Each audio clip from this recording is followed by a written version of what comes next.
Grimm's Fairy Tales by the Brothers Grimm. Iron Hunts. There was once upon a time a king who had a great forest near his palace, full of all kinds of wild animals. One day he sent out a huntsman to shoot him a roe, but he did not come back. "Perhaps some accident has befallen him," said the king, and the next day he sent out 2 more huntsmen who were to search for him, but they too stayed away. Then on the 3rd day, he sent for all his huntsmen, and said, "Scour the whole forest through, and do not give up until you have found all 3. But of these also, none came home again, none were seen again.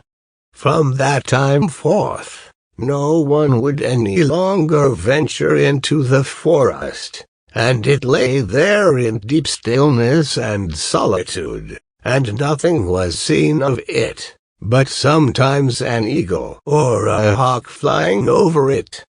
This lasted for many years, when an unknown huntsman announced himself to the king as seeking a situation, and offered to go into the dangerous forest.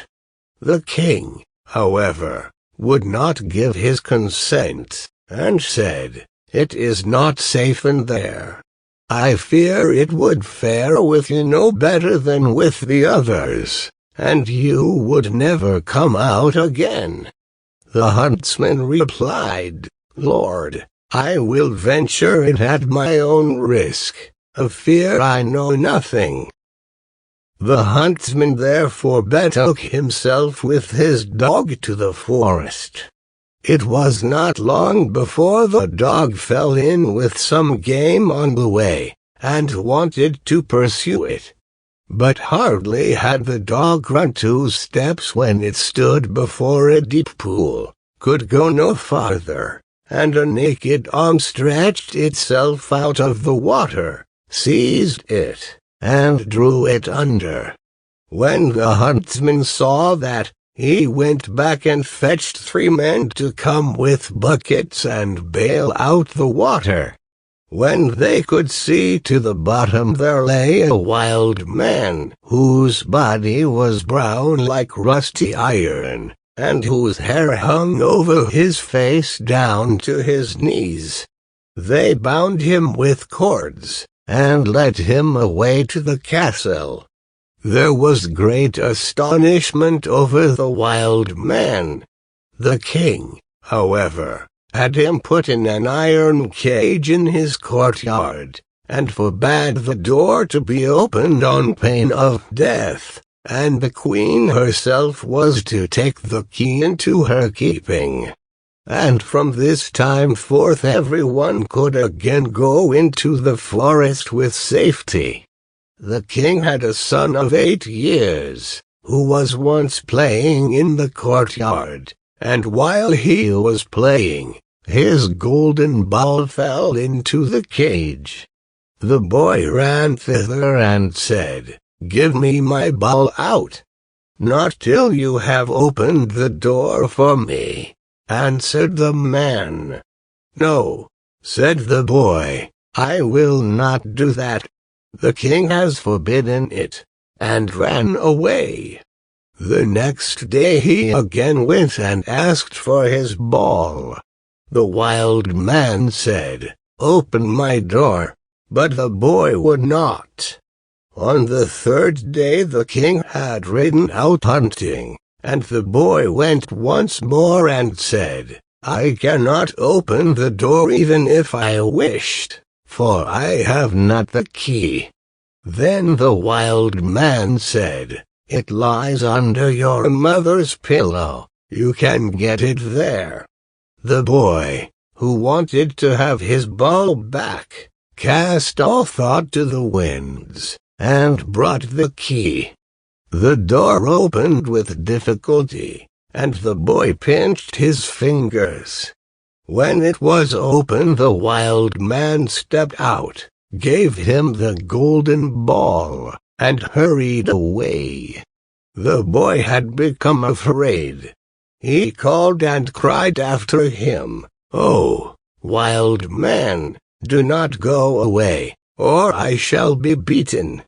The wild man turned back, took him up, set him on his shoulder, and went with hasty steps into the forest. When the king came home, he observed the empty cage, and asked the queen how that had happened. She knew nothing about it, and sought the key, but it was gone. She called the boy, but no one answered. The king sent out people to seek for him in the fields, but they did not find him. Then he could easily guess what had happened, and much grief reigned in the royal court. When the wild man had once more reached the dark forest, he took the boy down from his shoulder, and said to him, "You will never see your father and mother again, but I will keep you with me, for you have set me free, and I have compassion on you. If you do all I bid you, you shall fare well. Of treasure and gold have I enough, and more than anyone in the world."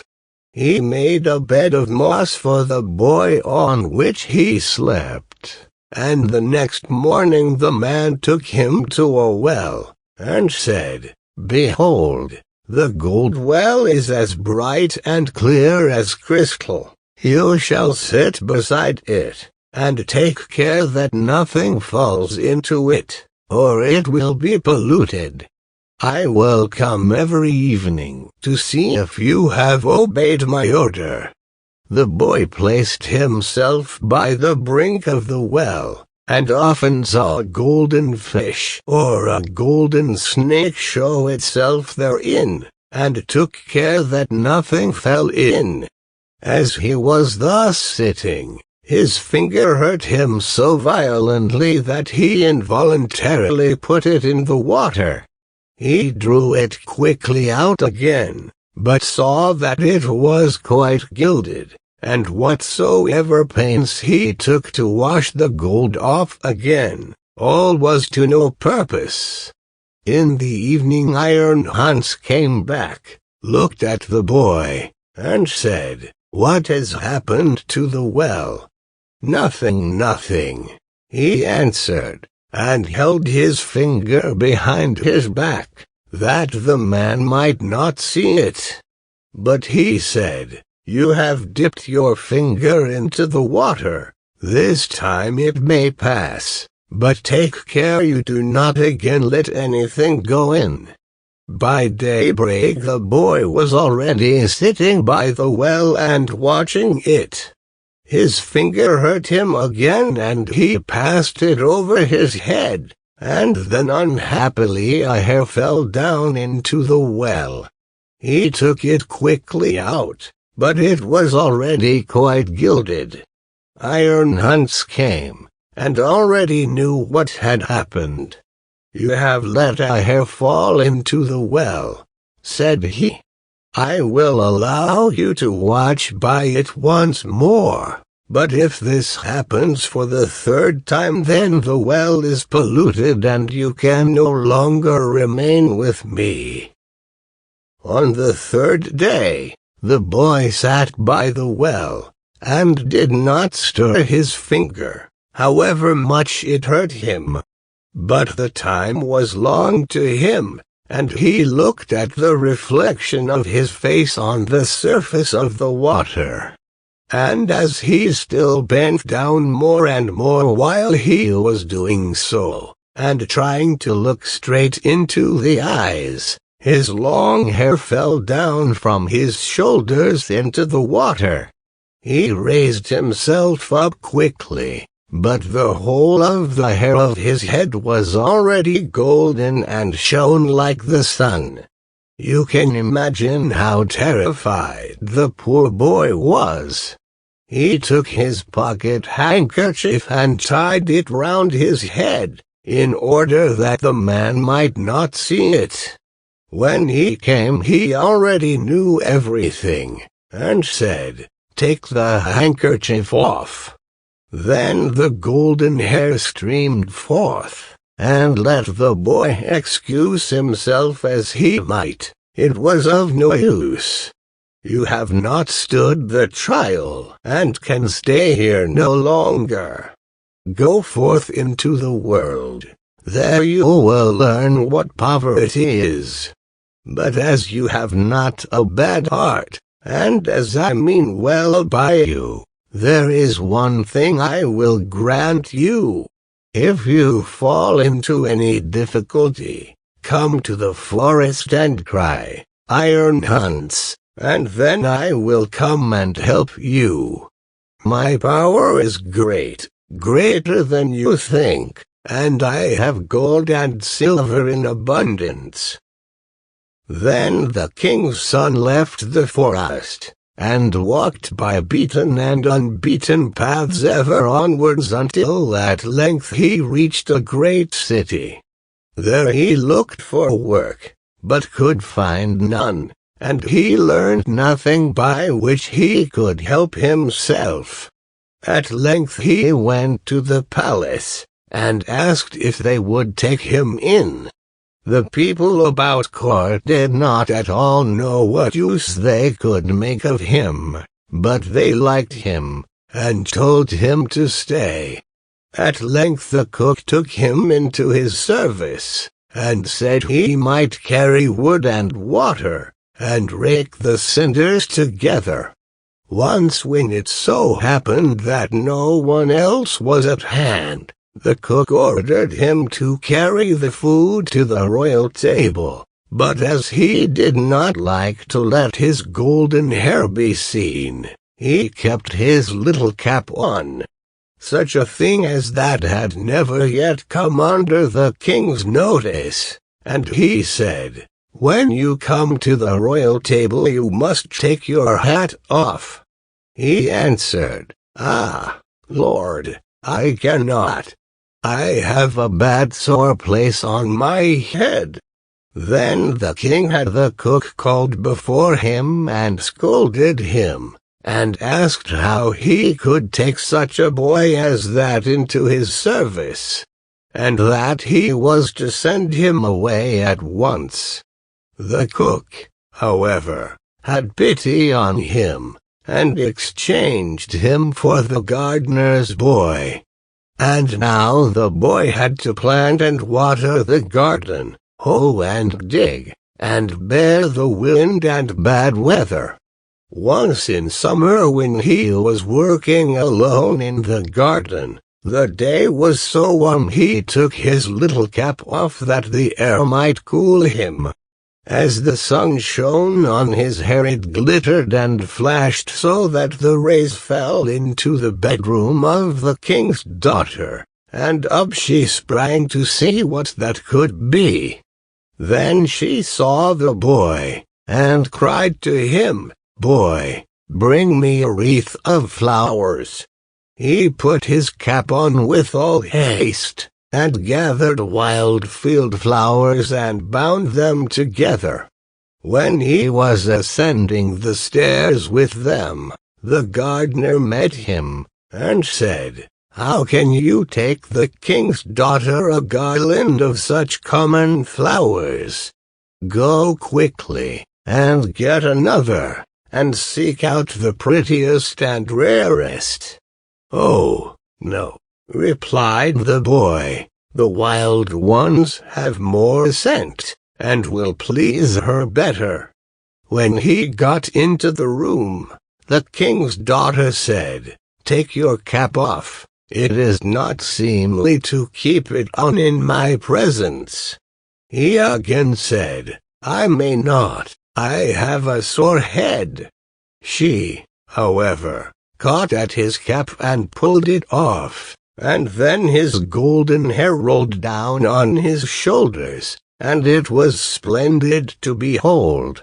He wanted to run out, but she held him by the arm, and gave him a handful of ducats.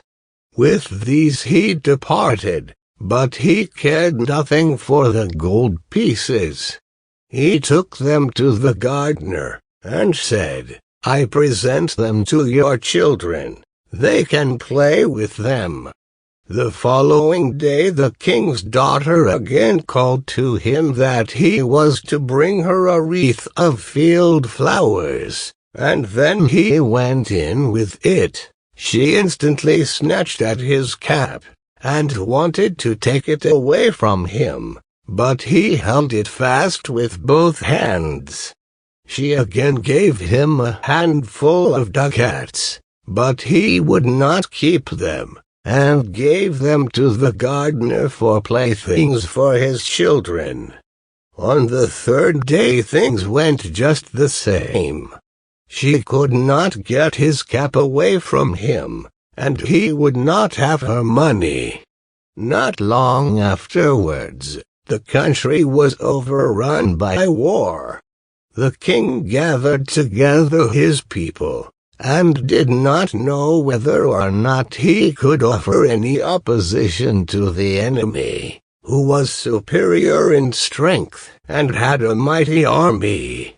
Then said the gardener's boy, "I am grown up, and will go to the wars also, only give me a horse." The others laughed, and said, "Seek one for yourself when we are gone. We will leave one behind us in the stable for you." When they had gone forth, he went into the stable, and led the horse out. It was lame of one foot, and limped hobblety-jib, hobblety-jib. Nevertheless he mounted it, and rode away to the dark forest. When he came to the outskirts, he called Iron Hands 3 times so loudly that it echoed through the trees. Thereupon the wild man appeared immediately, and said, "What do you desire?" "I want a strong steed, for I am going to the wars." "That you shall have, and still more than you ask for." Then the wild man went back into the forest, and it was not long before a stable boy came out of it, who led a horse that snorted with its nostrils, and could hardly be restrained. And behind them followed a great troop of warriors entirely equipped in iron, and their swords flashed in the sun. The youth made over his 3-legged horse to the stable boy, mounted the other, and rode at the head of the soldiers. When he got near the battlefield, a great part of the king's men had already fallen, and little was wanting to make the rest give way. Then the youth galloped thither with his iron soldiers, broke like a hurricane over the enemy, and beat down all who opposed him. They began to flee, but the youth pursued, and never stopped, until there was not a single man left. Instead of returning to the king, however, he conducted his troop by byways back to the forest, and called forth Iron Hunts. "What do you desire?" asked the wild man. "Take back your horse and your troops, and give me my 3-legged horse again." All that he asked was done, and soon he was riding on his 3-legged horse. When the king returned to his palace, his daughter went to meet him, and wished him joy of his victory. "I am not the one who carried away the victory," said he, "but a strange knight who came to my assistance with his soldiers." The daughter wanted to hear who the strange knight was, but the king did not know, and said, "He followed the enemy, and I did not see him again. She inquired of the gardener where his boy was, but he smiled, and said, "He has just come home on his three-legged horse, and the others have been mocking him, and crying, 'Here comes our hobbledehoy back again.'" They asked, too, "Under what hedge have you been lying sleeping all the time?" So he said, "I did the best of all, and it would have gone badly without me." And then he was still more ridiculed. The king said to his daughter, "I will proclaim a great feast that shall last for 3 days, and you shall throw a golden apple. Perhaps the unknown man will show himself." When the feast was announced, the youth went out to the forest, and called Iron Hans. "What do you desire?" asked he. "That I may catch the king's daughter's golden apple." "It is as safe as if you had it already," said Iron Hans. "You shall likewise have a suit of red armor for the occasion, and ride on a spirited chestnut horse." When the day came, the youth galloped to the spot, took his place amongst the knights, and was recognized by no one. The king's daughter came forward, and threw a golden apple to the knights, but none of them caught it but he. Only as soon as he had it he galloped away. On the second day Iron Hans equipped him as a white knight, and gave him a white horse. Again he was the only one who caught the apple, and he did not linger an instant, but galloped off with it. The king grew angry, and said, "That is not allowed. He must appear before me and tell his name." He gave the order that if the knight who caught the apple should go away again they should pursue him, and if he would not come back willingly, they were to cut him down and stab him. On the third day, he received from Iron Hans a suit of black armor and a black horse, and again he caught the apple. But when he was riding off with it, the king's attendants pursued him, and one of them got so near him that he wounded the youth's leg with the point of his sword. The youth nevertheless escaped from them, but his horse leapt so violently that the helmet fell from the youth's head, and they could see that he had golden hair. They rode back and announced this to the king. The following day the king's daughter asked the gardener about his boy. "He is at work in the garden. The queer creature has been at the festival too, and only came home yesterday evening. He has likewise shown my children 3 golden apples which he has won." The king had him summoned into his presence, and he came and again had his little cap on his head. But the king's daughter went up to him and took it off, and then his golden hair fell down over his shoulders, and he was so handsome that all were amazed. "Are you the knight who came every day to the festival, always in different colors, and who caught the 3 golden apples?" asked the king. "Yes," answered he, "and here the apples are." And he took them out of his pocket, and returned them to the king. If you desire further proof, you may see the wound which your people gave me when they followed me. But I am likewise the knight who helped you to your victory over your enemies. If you can perform such deeds as that, You are no gardener's boy. Tell me, who is your father? My father is a mighty king, and gold have I in plenty as great as I require. I will see, said the king, that I owe my thanks to you. Can I do anything to please you? Yes, answered he, that indeed you can. Give me your daughter to wife. The maiden laughed, and said, He does not stand much on ceremony, but I have already seen by his golden hair that he was no gardener's boy. And then she went and kissed him. His father and mother came to the wedding, and were in great delight, for they had given up all hope of ever seeing their dear son again.